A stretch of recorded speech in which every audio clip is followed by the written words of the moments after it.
Alright, y'all boys. It's your man Merlin the Magnificent back at it again with another Merlin Said It, but we're talking about the Joker Part 2. So, the movie opens with Arthur in Arkham Asylum pretty much down on his luck, like in the first movie, which is a complete regression of his character. And apparently he's going to trial soon, where the court is pushing for the death penalty, with DA Harvey Dent on the case. Which personally, I think he's pretty much wasted in this movie. I mean, Harvey Dent is a character with a lot of rich lore and history in the Batman mythos. And to have him wasted in this slop is pretty disappointing, but I digress. Arthur then ends up meeting a woman named Lee Quinzel, who saw the first Joker movie, I guess, and said, "This guy just gets me." And they end up setting Arkham Asylum on fire, and they're dancing around the courtyard, essentially doing a little song and dance. I don't know if it's happening in real life or in their head. And hold on. Yes, let me just say, I didn't see this movie in theaters. I bootlegged that shit, I won't lie. But just imagine, you started watching this movie, and you thought, this is gonna be a good movie. But then these niggas start singing.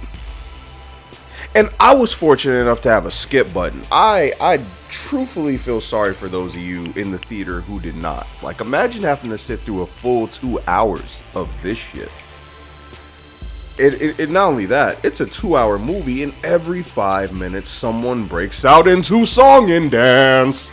Like, that's literally what happens throughout most of the movie. I'm skipping one song and dance scene just to find out right around the corner is another song and dance scene.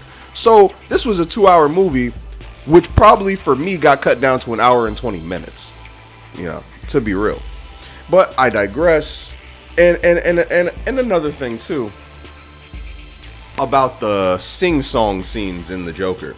I get that it's all happening in Arthur's head, but fam, none of those song and dance montages did anything for the story, fam. Did nothing for the story. It was here today, gone tomorrow. It didn't push the plot along because it didn't really happen. But anyway, we're in the courthouse where all the witnesses from the previous movie have been called to testify against Arthur. And the only good one that we got was Little Gary from the first movie. The rest kind of just seemed to break him down and deconstruct him, which is contradictory to the first movie. But then again, this entire movie is a contradiction. Arthur fires his lawyer and then decides to represent himself, and his defense was non-existent. He just tried to be funny. So then Arthur exclaims that there is no real Joker. I'm just a guy who murdered people while wearing clown face. Harley Quinn then proceeds to leave, and the courthouse is just blown up out of nowhere. And there's a slight shot of Harvey Dent with these scars on his face, which hasn't been built up to at all. Like, this Harvey Dent, for all intents and purposes, could have been Peter McGee, because he doesn't act like Harvey Dent. And he doesn't have any characteristics that would let me know it's Harvey Dent. If I walked into this movie right in the middle of it, I wouldn't know who this guy is. He just came off as a nobody. So yeah, so some Joker supporters try to save Arthur, but then he decides to run away. He finds Harley and she says, "Yeah, I don't want to be with you," and she leaves. And then Arthur is arrested again and taken right back to the asylum again, where supposedly someone wants to call him and visit him, but an inmate then proceeded to tell Arthur a joke, which I can't remember, and then he stabs Arthur to death, and Arthur dies, with the inmate in the back laughing and carving a smile into his face, alluding to him potentially being Heath Ledger's Joker, which absolutely makes no sense. And the movie's over. So listen, I was originally hyped to watch this movie, and then I saw it, and I'm glad I didn't pay for it.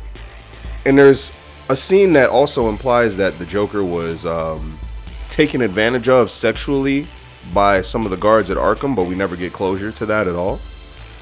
But I'll be honest, man, I'm kind of Joker fatigued. This is like the one villain that I think is constantly being overused. And I think him, and well, actually, instead of him being a reasonable threat for Batman, he feels more like a plot device now that the writers use because they're starved of creative ideas. But Absolute Batman is pretty fire, and you should read issue 1. But I'm out, y'all boys. It's your man Merlin the Magnificent, back at it again with another commentary video. More tune for your head top later. I'm not Jamaican, but I love you. One love. I'ma see you.